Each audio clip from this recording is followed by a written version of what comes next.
Welcome to Explosive Mechanics Exercise Demonstrations. Today we're going to talk about the 45 Hyper and how we use it for our athletic performance. I notice a lot of people will just kind of come in, grab like a 25-pound weight. They don't really load it, so they're not really training it. So they'll come in and 25-pound weight or grab a ball or whatever. But how we use the 45 Hyper here, it's directly correlated to our broad jump. Even when you're in your 40-yard dash stance, when you come out, it will help with your hip extension to get you out on your first step.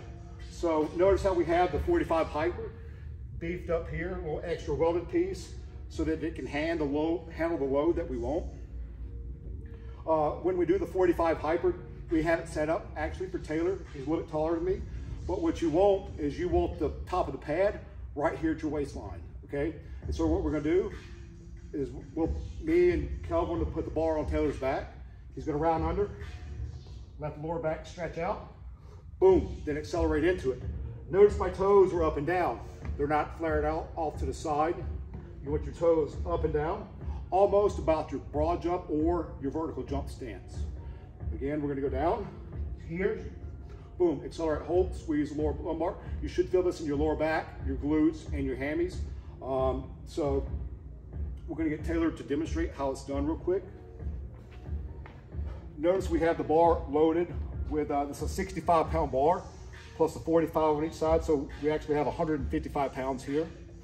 So what we'll do is if you have a group of people, and if you're in a gym setting and you have a lot of racks, but all your racks are taken up, this is kind of what we usually do. Jordan, if you would just span down the gym down so the people can see the racks.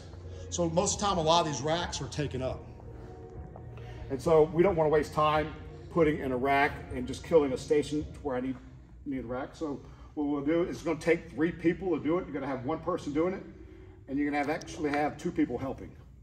So what we'll do is we'll grab the bar, pick it up, 1, 2, 3. We'll set it on his back up here. He'll grab it, got it. Round under, accelerate, up, boom, 1. Notice the lower lumbar comes in, down, up, 2. Notice his toes, boom. Notice him exploding into it. 1 more, Taylor, down, up, boom, hold, ready, set it down.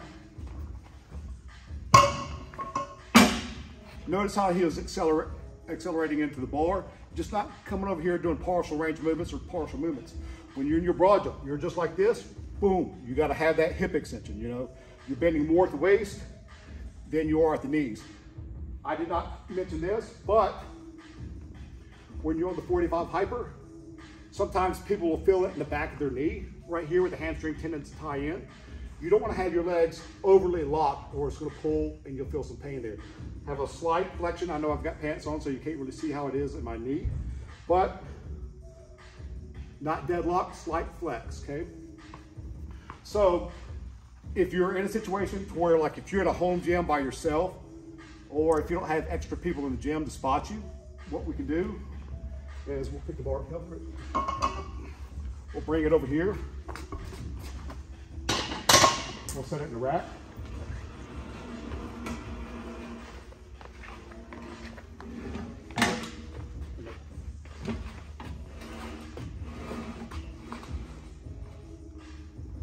Just like this. So,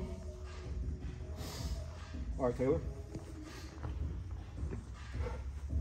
We use the cambered bar for the 45 Hyper instead of a straight bar. If you use a straight bar and you go to round over, it could roll off the back of your head, back of your neck. But with the camber bar being, we have a 14-inch camber here.